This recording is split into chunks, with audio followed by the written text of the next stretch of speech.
Thân chào cả nhà, không nên xem chùa đâu đó. Nhớ đăng ký, like, comment để ủng hộ team nha. Tôi sống ở khu phố Chi Chi. Mọi người trong khu phố đều tuân thủ luật pháp. Trên mặt lúc nào cũng tràn đầy nụ cười hạnh phúc. Mọi người đều là hàng xóm tốt. Tôi tưởng đây là thiên đường. Cho đến khi có hai dòng chữ xuất hiện trên điện thoại. Vui lòng trong tình huống khi tuân thủ tốt quy tắc hàng xóm tốt. Thoát khỏi khu phố càng sớm càng tốt. Đếm ngược 24 giờ. Tôi trúng thưởng rồi. Trúng một căn phòng đẹp để có thể vào ở luôn. Ngay chuyển đến nhà mới. Mọi người tôi gặp trong khu phố đều cười chào hỏi tôi. Tôi nghĩ tôi là người may mắn nhất thế giới. Cho đến khi vào thang máy, người quản lý bất động sản bí ẩn đưa cho tôi một tờ giấy, nói chủ nhà nhất định phải tuân thủ quy tắc. Trên giấy chỉ có hai dòng chữ đơn giản: hãy cùng mọi người xây dựng khu phố hạnh phúc hoàn hảo. Có rắc rối xin vui lòng gọi số của tôi. Quản lý tài sản hết lòng phục vụ bạn. Tôi đã ghi lại số điện thoại di động của người quản lý tài sản, dù sao cũng mới đến đây, khả năng sẽ có lúc dùng đến. Vừa lưu số, điện thoại bỗng nhiên hiện màn hình đen, khi sáng lên, chỉ có dòng số đếm ngược màu đỏ và một dòng chữ: vui lòng trong tình huống khi tuân thủ quy tắc hàng xóm tốt, thoát khỏi khu phố càng sớm càng tốt. Đếm ngược 24 giờ. Khi tôi đang không hiểu gì cả, cửa thang máy mở ra. Một bà già có mái tóc trắng với thân hình gầy gò đứng trước cửa nhà hàng xóm gõ cửa. Khi tôi ra khỏi thang máy, hàng xóm đó mở cửa. Bà già cười: tôi là hàng xóm dưới nhà anh. Tivi nhà tôi không mở được nữa. Anh có thể xem giúp tôi nó làm sao không? Hàng xóm kế bên là đồng nghiệp của tôi, hình như cũng mới chuyển vào. Lúc này anh ta đang loay hoay với chiếc điện thoại màn hình đen. Nghe thấy lời này, anh ta thiếu kiên nhẫn vẫy tay, không có thời gian rảnh rỗi như vậy. Giọng điệu của bà lão lập tức trở nên u ám.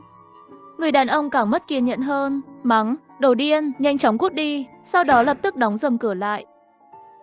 Nhìn thấy toàn bộ sự việc, tôi cảm thấy thương hại.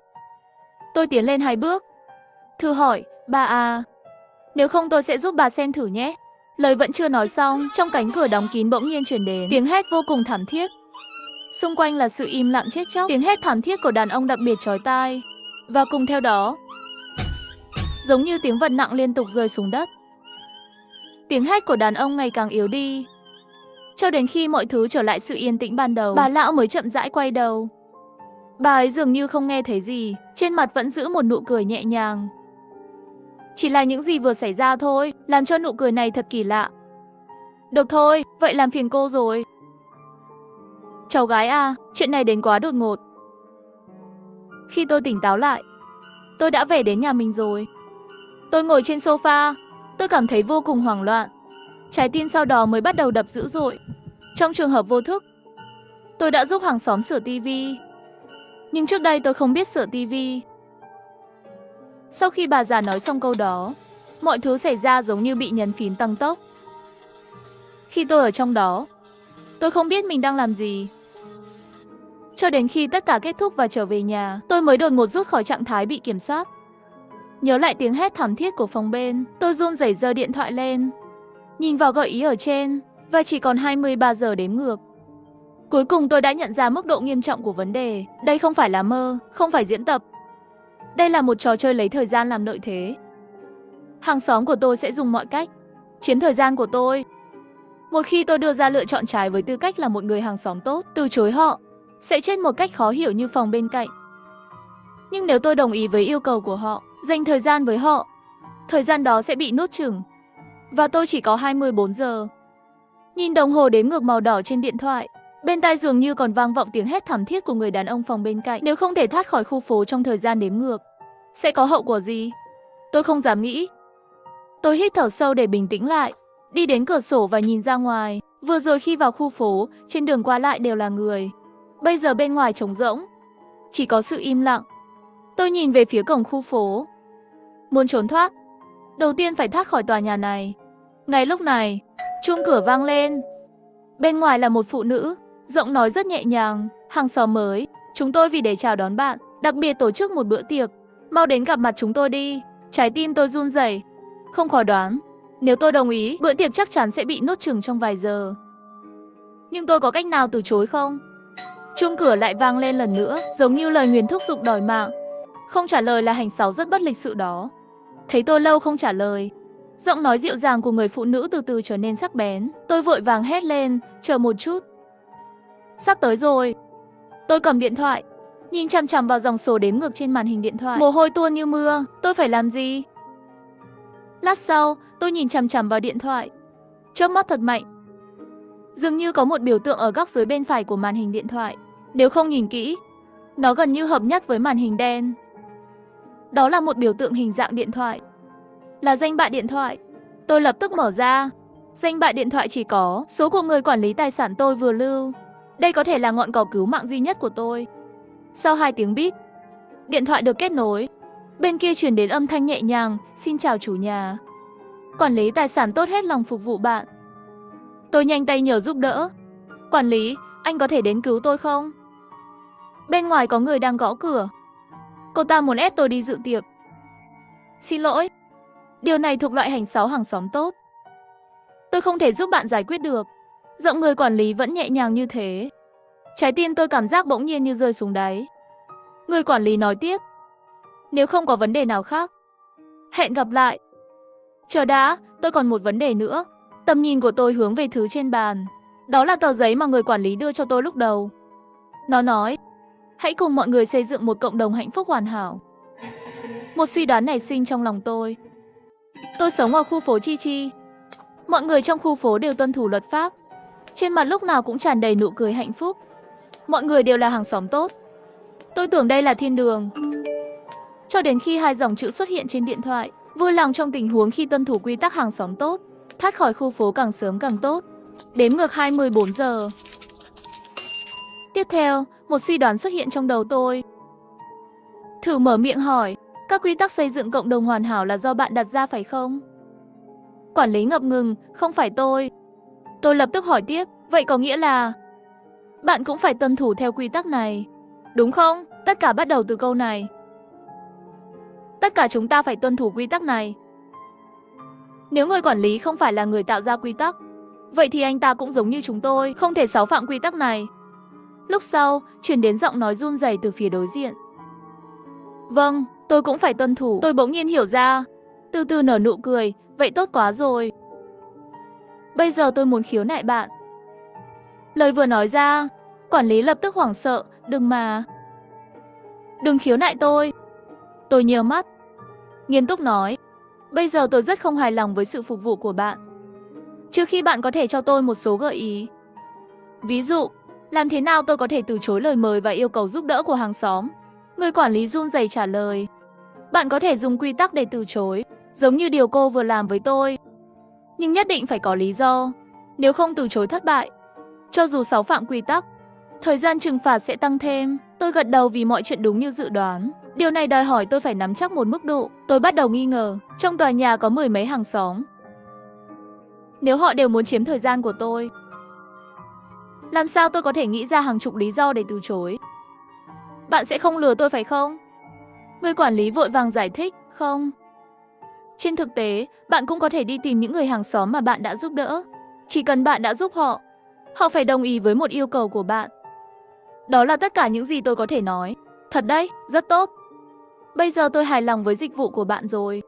Bên kia rõ ràng đang thở phào nhẹ nhõm. Sau khi cúp điện thoại, tôi vừa đi về phía cửa và vừa suy nghĩ làm thế nào để đối phó. Người phụ nữ bên ngoài đã cáu kỉnh đến mức đập cửa rồi. Đèn trong nhà cũng lúc tối lúc sáng. Sàn nhà bắt đầu rung chuyển và tôi không vội vàng mở cửa. Xin chào, khuôn mặt người phụ nữ mèo mó.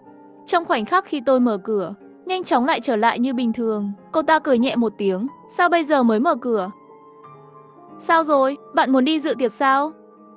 Tôi nhìn chằm chằm vào mặt cô ta một lúc, bỗng nhiên mở miệng hỏi tôi còn rất muốn tham gia. Nhưng tôi muốn hỏi bữa tiệc này kéo dài bao lâu? Nụ cười của phụ nữ ngày càng lớn, gần như chắc chắn tôi sẽ chết ở đây. Cô ta thậm chí không còn thu lại ánh mắt đầy ác ý. Vô đạo đức nhìn tôi, như thể đang nhìn con cừu sắp vào bầy. Lúc sau, cô ta mới nhếch khóe miệng, tự tin nói, chúng tôi vì bữa tiệc này đã chuẩn bị rất lâu rồi. Phải mất ít nhất 10 mấy tiếng.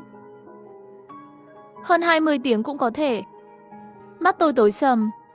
Thảo nào cô ta không thể chờ đợi. Xem ra muốn một chiều chết người. Nếu tôi không nói chuyện với người quản lý tài sản, Tôi em rằng tôi thực sự sẽ chết ở trong bữa tiệc này. Tôi lại hỏi, các hoạt động của bữa tiệc là gì? Hát, uống rượu và nhảy. Người phụ nữ mong đợi và đầy ác ý nhìn chằm chằm vào tôi. Thế nào rồi, bạn có tham gia không? Bỗng nhiên khuôn mặt của tôi trở nên nghiêm nghị. Bây giờ không còn là vấn đề tôi có tham gia hay không nữa. Mấy người định tổ chức tiệc mười mấy tiếng đồng hồ sao? Vừa hát vừa nhảy. Còn có để cho người khác ngủ nữa không? Có người thuê nhà như bạn. Cứ như là thất bại lớn nhất của cộng đồng chúng ta.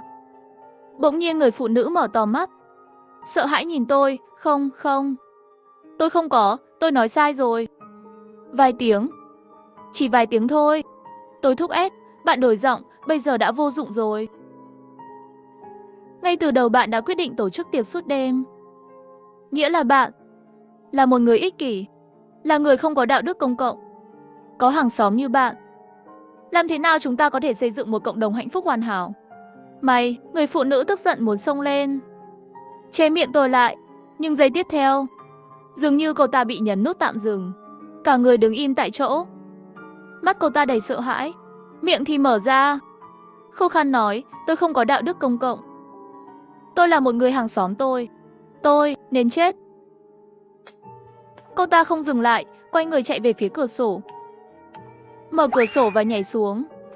Bùm một tiếng, mọi thứ lại trở về yên tĩnh vốn có. Đây là người thứ hai chết trước mặt tôi. Nhưng lần này, tâm trạng tôi bình tĩnh hơn nhiều.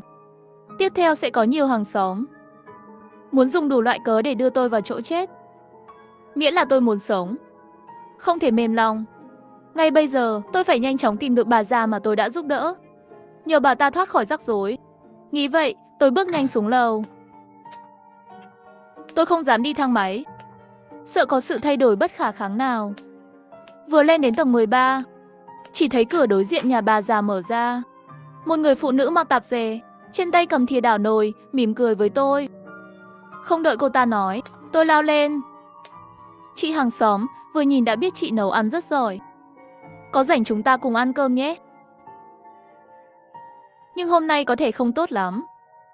Tôi có việc, tôi nói xong 3 câu trong một hơi thở. Lợi dụng người phụ nữ ngơ ngác, tôi nhanh chóng quay người đi về phía phòng bên cạnh. Có cửa nhà bà già. Bà ơi! Mở cửa ra, tôi biết bà ở nhà. Vài giây sau, cửa mở ra. Tôi trực tiếp nói, bà à. Làm phiền bà đưa tôi xuống lầu. Tôi mắc chứng sợ hãi phòng kín, một mình không dám đi thang máy. Nụ cười của bà già hơi cứng ngắc. Vậy bạn đi cầu thang thử xem. Biểu cảm của tôi rất tức giận. Tầng 13 đó. Đi xuống thì mệt lắm. Bà ơi, bà sẽ không từ chối giúp đỡ một việc nhỏ như vậy phải không? Dưới cái nhìn của tôi, bà lão đành phải kiên quyết đưa tôi đi về phía thang máy. Tôi sống ở khu phố Chi Chi. Mọi người trong khu phố đều tuân thủ luật pháp. Trên mặt lúc nào cũng tràn đầy nụ cười hạnh phúc. Mọi người đều là hàng xóm tốt. Tôi tưởng đây là thiên đường. Cho đến khi 2 dòng chữ xuất hiện trên điện thoại. Vui lòng trong tình huống tuân thủ quy tắc hàng xóm tốt. Thoát khỏi khu phố càng sớm càng tốt. Đếm ngược 24 giờ. Tiếp theo tập trước.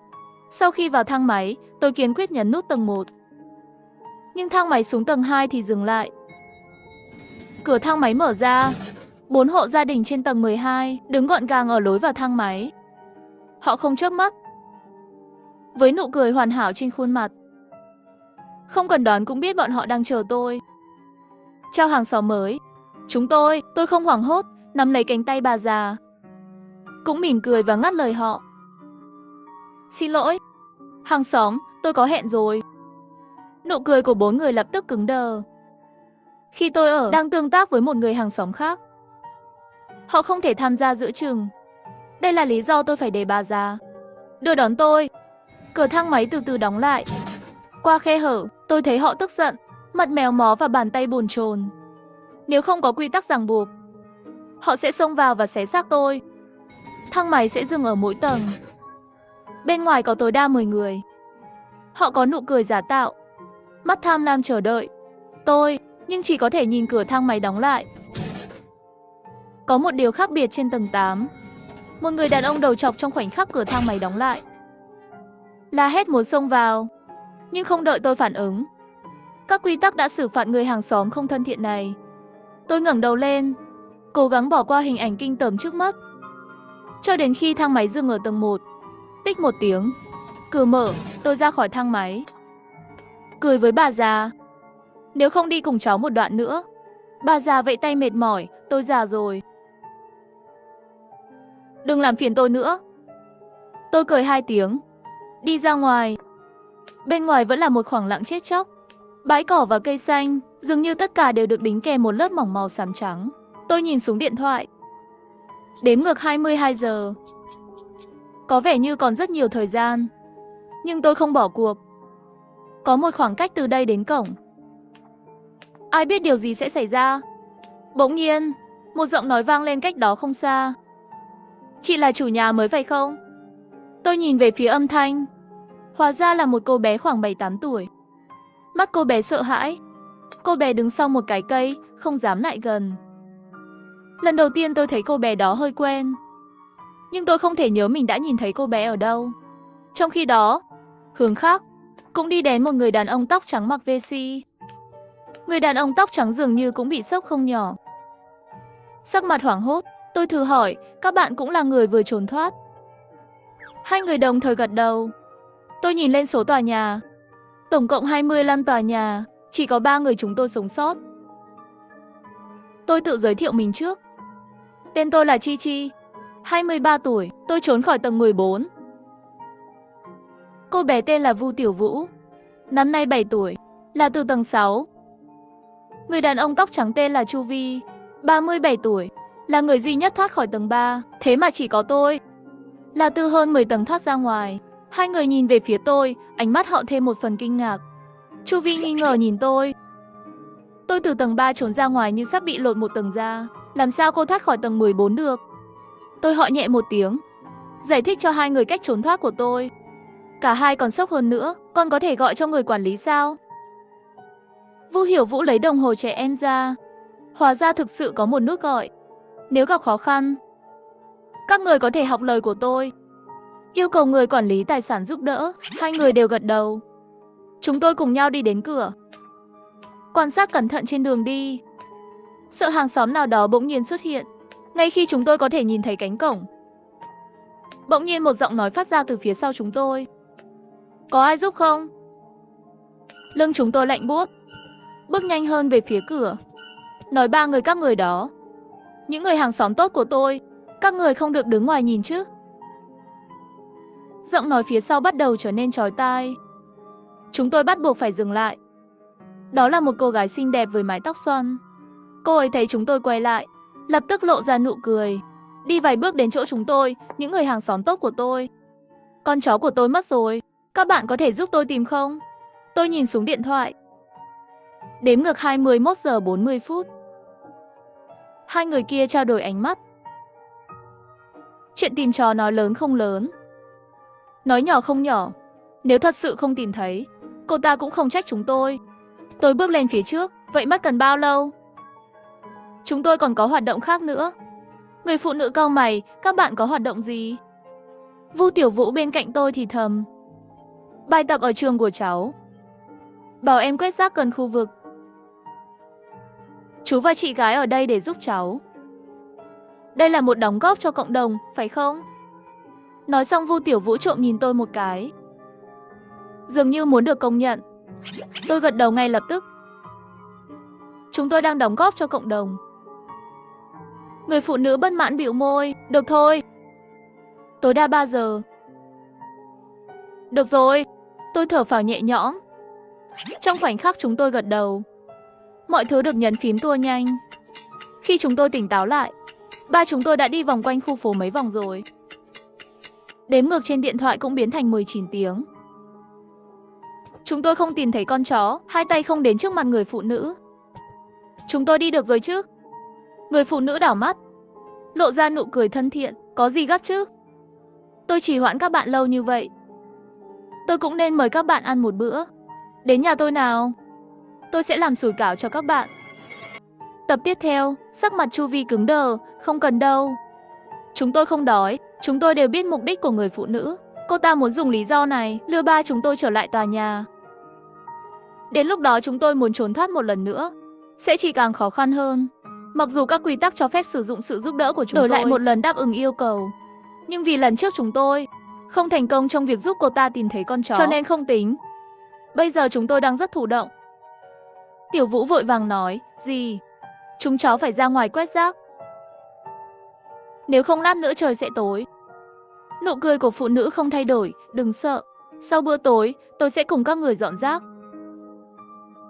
Chu Vi căng thẳng nhìn tôi. Ánh mắt nhìn về phía tôi cầu cứu. Tôi ho nhẹ một tiếng, cũng không phải là không được. Nhưng chúng tôi cần gọi một cuộc điện thoại ngay bây giờ. Bảo người quản lý giúp chúng tôi tìm công cụ quét rác. Đó là một lý do chính đáng. Người phụ nữ vui vẻ gật đầu. Tôi lập tức lấy điện thoại ra, gọi cho người quản lý bất động sản. Nhưng 1 phút trôi qua, bên kia vẫn không ai trả lời. Chuyện gì vậy? Không phải cô nói người quản lý tài sản sẽ giúp chúng ta sao? Chu Vi vô cùng gấp gáp. Tôi bỗng nhiên hiểu ra. Quản lý là bên trung lập. Hắn không muốn giúp chúng ta. Nhưng chỉ cần nghe điện thoại, hắn phải cho chúng ta thông tin hữu ích. Đặc biệt là lần trước tôi gọi hắn, tôi đã khiến hắn sợ hãi. Vì vậy, chỉ đơn giản là không trả lời điện thoại. Tôi đã nói ra suy đoán của mình. Nhìn Chu Vi, cho tôi mượn điện thoại của anh. Tôi dùng điện thoại của anh thử xem. Chu Vi lại do dự che tối của mình. Theo như cô nói, mỗi người chỉ có một cuộc gọi. Cơ hội được quản lý tài sản giúp. Nếu cô dùng cơ hội của tôi phải làm sao? Tôi nhìn chằm chằm vào anh ta như một thằng ngốc. Đã đến lúc này rồi, anh có thể dùng chút đầu óc không? Bây giờ là tình trạng khó khăn chung của ba chúng ta. Không gọi được, cả ba chúng ta đều phải chết ở đây. Nếu anh không muốn tôi dùng điện thoại của anh có thể tự gọi. Sao lại dùng cơ hội nói chuyện của tôi? Nếu sau này lại gặp vấn đề thì sao? Tôi không thể gọi được nữa. Dù sao tôi cũng sẽ không gọi. Chu Vi vẫn còn giữ chặt túi. Cẩn thận lùi lại 2 bước. Mặt tôi tối sầm lại. Ngay lúc này, Tiểu Vũ kéo góc áo của tôi. Đưa đồng hồ điện thoại của em ấy cho tôi. Chị ơi, chị dùng của em đi. Chu Vi thấy vậy lập tức gật đầu. Đúng, dùng của nó đi. Tôi thù ghét nhìn Chu Vi. Quay đầu sờ sờ đầu Tiểu Vũ. Cảm ơn em, chị gái đang giúp chúng tôi. Em biết mà, ngay cả một đứa trẻ cũng hiểu chuyện hơn người lớn. Tôi thở dài, dùng đồng hồ điện thoại gọi số điện thoại di động của người quản lý. Vài giây sau khi đổ chuông, bên kia truyền đến giọng nói nhẹ nhàng của người quản lý tài sản. Chào chủ thuê nhà, quản lý tài sản tốt hết lòng phục vụ bạn. Quả nhiên như vậy. Chào anh nhá, quản lý tài sản. Đoán xem tôi là ai nào?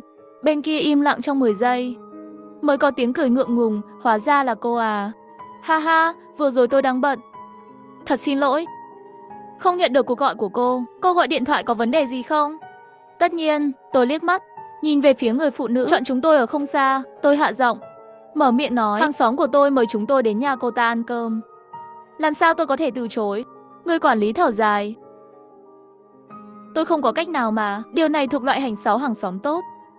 Là người quản lý, tôi chỉ có thể tôn trọng lời chúc phúc, cho nên là tử cục. Cũng không hẳn như vậy, có bảo vệ ở cổng. Người quản lý nói rất ngắn gọn, nhưng tôi hiểu ý anh ta ngay lập tức. Nhiệm vụ của nhân viên bảo vệ là bảo vệ chủ sở hữu. Vì vậy, một khi tôi tìm thấy bảo vệ, an ninh sẽ bảo vệ tôi khỏi bị tấn công. Đây là một thông tin rất hữu ích. Tôi đã tính toán, khoảng cách từ cổng khoảng 400 mét. Tôi chạy nước rút một chút vẫn còn cơ hội. Nhưng vấn đề là, làm sao để thu hút sự chú ý của phụ nữ? Tôi suy nghĩ, chuẩn bị cúp điện thoại. Lúc này, bên kia điện thoại truyền đến giọng nói nhẹ nhõm của người quản lý. Chúc hai chủ thuê nhà đến cổng thành công. Tôi ngẩng đầu lên, nắm chặt tay, anh nói gì? Cả hai. Người quản lý nhận ra mình đã nói những gì không nên nói. Bỗng nhiên im lặng. Tôi nhìn Tiểu Vũ bên cạnh, lại nhìn Chu Vi. Tôi cầm đồng hồ đeo tay đi vài bước đến nơi không có ai. Hỏi, lời này của anh có ý là gì? Cái gì mà chỉ có 2 chủ sở hữu? Chúng ta bây giờ rõ ràng có 3 người. Người quản lý im lặng rất lâu mới trả lời là như vậy. Hệ thống cho thấy hiện chỉ có 2 chủ sở hữu mới còn sống. Về phần người thứ 3 là thân phận gì? Xin lỗi vì không thể nói ra. Tôi bỗng nhiên cảm thấy lạnh sau lưng. Nói cách khác, Tiểu Vũ và Chu Vi chỉ có một người là người thật. Người còn lại là che giấu danh tính của mình với sự ác ý. Những điều chưa biết đến với chúng tôi. Sau khi sợ hãi, cũng may vừa rồi không mở loa ngoài. Khi tôi quay lại, tôi trông như bình thường. Tôi lặng lẽ nhìn hai người. Nhanh chóng xác định được một mục tiêu. Làm sao vậy? Người quản lý có giúp cô không? Chu Vi nhìn chằm chằm vào tôi vừa hồi hộp vừa mong đợi. Tôi chậm rãi lắc đầu dưới ánh mắt của anh ta.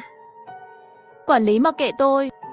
Anh ta nói chỉ cần tôi là người gọi, sẽ không cung cấp cho tôi bất kỳ sự giúp đỡ nào nữa. Tôi nhìn chằm chằm vào túi quần của Chu Vi. Bây giờ chỉ có điện thoại của anh mới dùng được. Thật hay giả vậy? Cô không định nói dối tôi chứ? Vũ Tiểu Vũ tiến lên một bước, ngẩng đầu lên giận dữ nhìn chằm chằm vào anh ta. Chú à, chú thật ích kỷ. Cả hai chúng tôi đều dùng hết cơ hội nói chuyện, nhưng chú vẫn không muốn dùng của chú. Chẳng nhẽ chú muốn chúng ta chết ở đây sao? Tôi cũng lạnh lùng. Nếu anh không gọi, chúng ta sẽ chia ra. Anh tự tìm cách đối phó với hàng xóm. Tôi gọi được chưa? Chu Vi bĩu môi, miễn cưỡng rút điện thoại ra. Anh ta muốn đi sang một bên khác để gọi, nhưng bị tôi chặn lại. Giọng tôi quyết đoán. Mở loa ở đây. Chu Vi tức giận nhìn tôi một cái, vẫn không dám cãi nhau với tôi. Khi anh ta nhấn phím gọi, bên kia điện thoại truyền đến 2 tiếng bíp. Xin lỗi, số điện thoại bạn gọi đang trong cuộc gọi. Tôi lập tức nhìn Chu Vi, chỉ thấy vẻ mặt anh ta đang sửng sốt, nhìn tôi bối rối. Cái này, chuyện gì vậy? Tại sao nó bị treo? Không phải cô nói anh ta không dám trả lời sao? Tôi nhớ mắt. Câu này tôi nên hỏi anh mới đúng. Rốt cuộc thân phận của anh là gì? Chu Vi lùi lại 2 bước, mở to mắt. Tôi cũng giống như cô mà. Không đúng. Ánh mắt hắn lập tức trở nên vô cùng cảnh giác. Không phải cô nói dối chúng tôi từ đầu đến cuối chứ? Điện thoại của người quản lý không gọi được. Tiểu Vũ vội vàng giải thích cho tôi. Chú nói nhảm. Vừa rồi chị gái dùng điện thoại của cháu gọi đều được. Vừa rồi cô ta không mở loa ngoài. Ai biết cô ta đã gọi điện thoại chưa? Hay là đang diễn?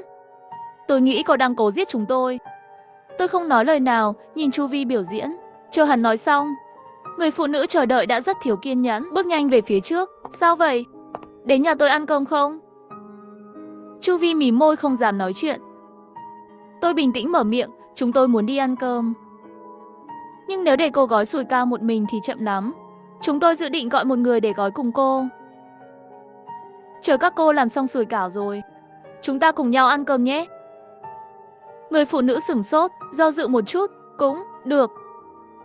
Chu Vi ở bên cạnh nghĩ rằng tôi muốn hy sinh bản thân mình, che giấu thở phào nhẹ nhõm, và tôi tiếp tục nói rằng tôi bị dị ứng với bột mì, không gói được sủi cảo. Xem ra chỉ có thể. Tôi không nói câu tiếp theo, nhìn về phía Chu Vi. Tôi đã chắc chắn Chu Vi là người không an toàn trong ba chúng tôi. Hắn rất thù địch với chúng tôi, luôn không hợp tác làm việc nhóm.